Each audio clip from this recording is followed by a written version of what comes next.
will we do? Where do we go from here? So for the first time, it feels like a lot of people are waking up and recognizing that we know better. But the question is, will we, in this moment in time, do better? As Maya Angelou always said. So I also have to say that there is not a black person in America, I don't think, certainly anybody who's working in corporate America, who hasn't been called and asked for advice on how to handle this moment. Ava mentioned that a little bit yesterday, or called by their white friends, just wanting to know what they can do. Tonight, we're going to talk about that and also about what do we want white people in particular to know, and what do we want them to do in this moment. I mentioned opening yesterday's show that it was back in 1985 that I did my first show with Jane Elliott. She's a woman known for a blue-eyed, brown-eyed experiment that she's been doing for years. And I just heard Killer Mike the other day telling people to go to YouTube looking at some of those videos. Well, we did an experiment with an audience where we literally in the morning separated brown eyes from the blue eyes, and the blue-eyed people were made to feel uncomfortable during that show, made to wait in the line longer, weren't taken to the room where they got coffee and donuts. And even as that show was ending, an hour later, one woman was still so livid that she had had to experience being discriminated against for an hour. And I remember Jane Elliott saying to her at the time, imagine this for a lifetime. So that was, the beginning of a conversation of what white privilege is all about. And I wanted to just talk about that word privilege. I think, especially for middle class and working class or white folk, that it's been a difficult term for them to accept or to grasp, because I've heard friends of mine say that the word doesn't resonate because the word privilege is associated with affluence. And when you think about privilege, you think of lifestyle, you think of a guy in a fancy car on his way to a country club, you think of being wealthy. And I think that for a lot of people, white people in particular, that word is hard for them to accept. Maybe a more descriptive term is advantage. I saw a Missy Elliott post the other day that read, privilege is when you think something's not a problem because it's not a problem to you personally. So I want to unpack that for a few moments if we can. Nicole. Yeah, so I saw last week a white sociologist gave an analogy that I think makes it easy to understand what white privilege is.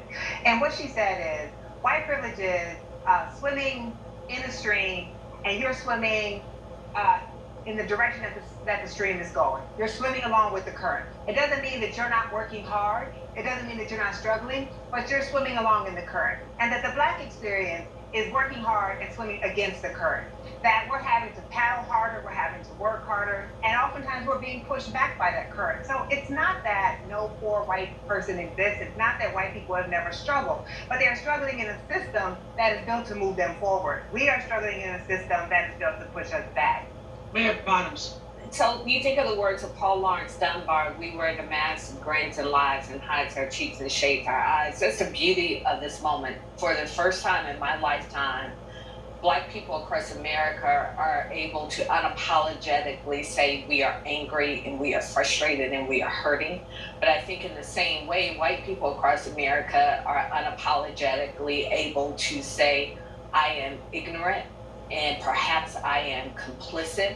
And I think for all of the hurt and pain and agony that's gone into where we are in this moment in time, I think that is the silver lining, that we get to have open conversations about what white privilege means, because usually that's a conversation that we have behind closed doors, and we dare not have it in front of mixed company because we don't want to offend anyone or put our positions in jeopardy. But I think the beauty of this moment is that we're even discussing it, and we're having a real conversation about what it means, and even how people can have that privilege and be completely oblivious to being empowered by that privilege. Jennifer?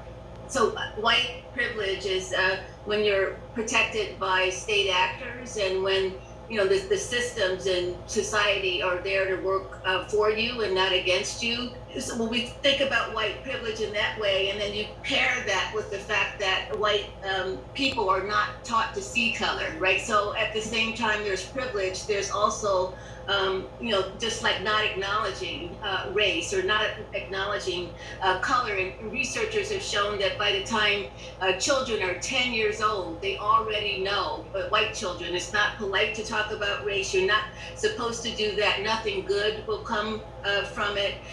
Yet, when the goal is to not see color, those children also don't see discrimination. Those adults also don't see discrimination. So there's a way in which color blindness is offered to white Americans as a way to fight injustice, but it actually promotes that injustice. I think it's easier to understand privilege when you think of it as privilege and oppression existing as a seesaw.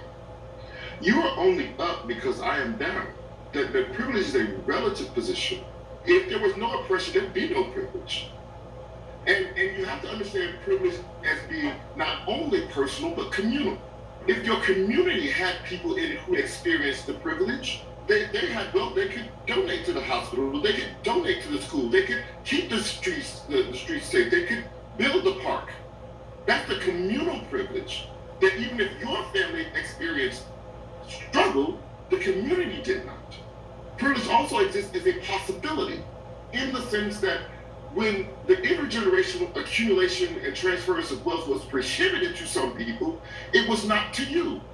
If your forefathers did not generate enough wealth to transfer, that's one thing, but they could have.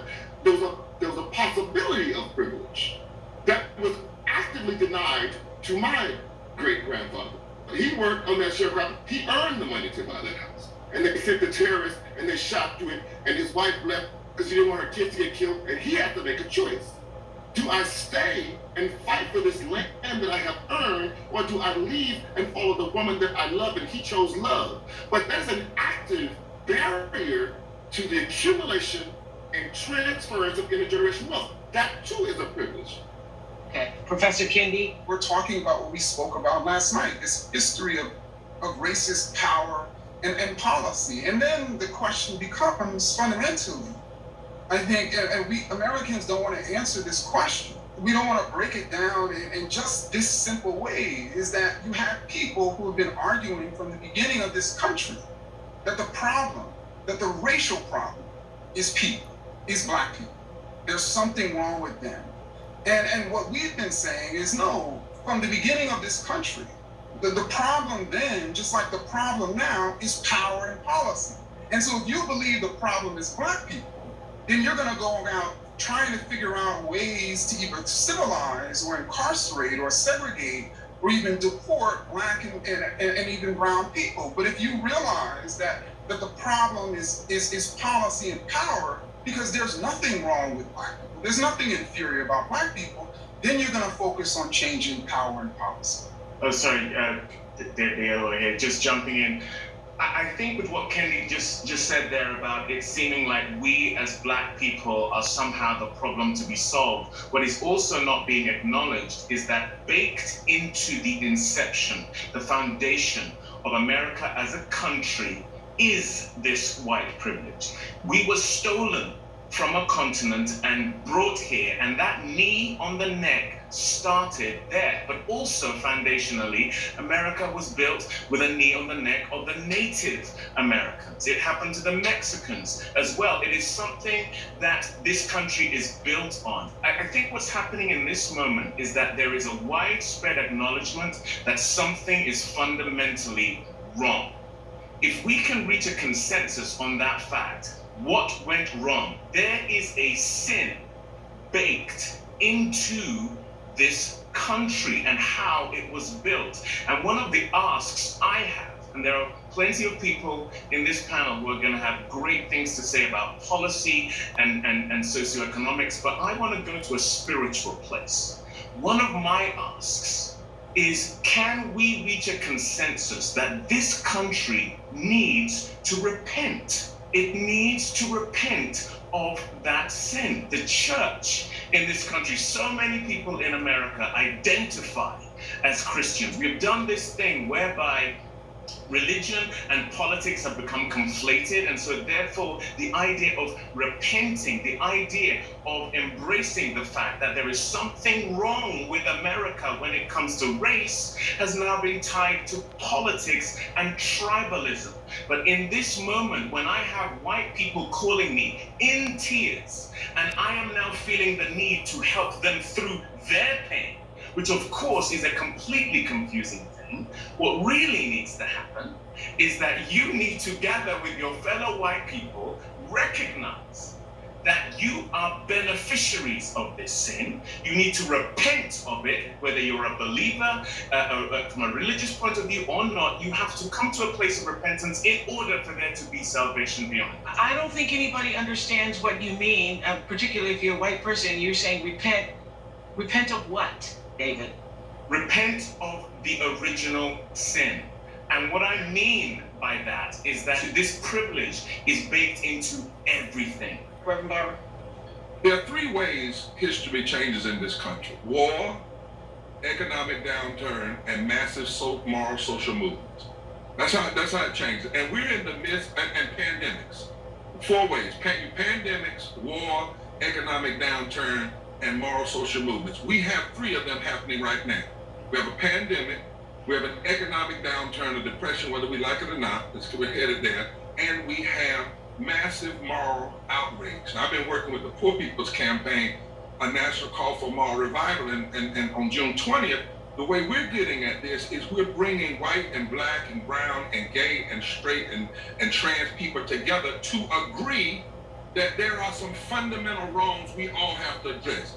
Racism in all of its forms, systemic poverty in all of its forms, ecological devastation in all of its forms, the war economy in all of its forms, and this false moral narrative of white evangelicalism. And you can't be at the table, white, black, or otherwise, unless you're willing to address all 5 of them. You have to understand they are interlocking injustice, and we start with racism. So I'm glad to see the diversity in the street, but I also want to see this moral fusion where we take on all 5 of these interlocking injustices together. I don't go with people who say you're just not gonna find any white people do that. Well, if you want to live in that place, live in that place. But that means you don't understand how we got out of slavery. That means you don't understand the history of the civil rights movement. That means you don't understand that there have always been these moral coalitions. And it's the only way history changes. It's going to take a moral movement to have to do that. Back in a moment.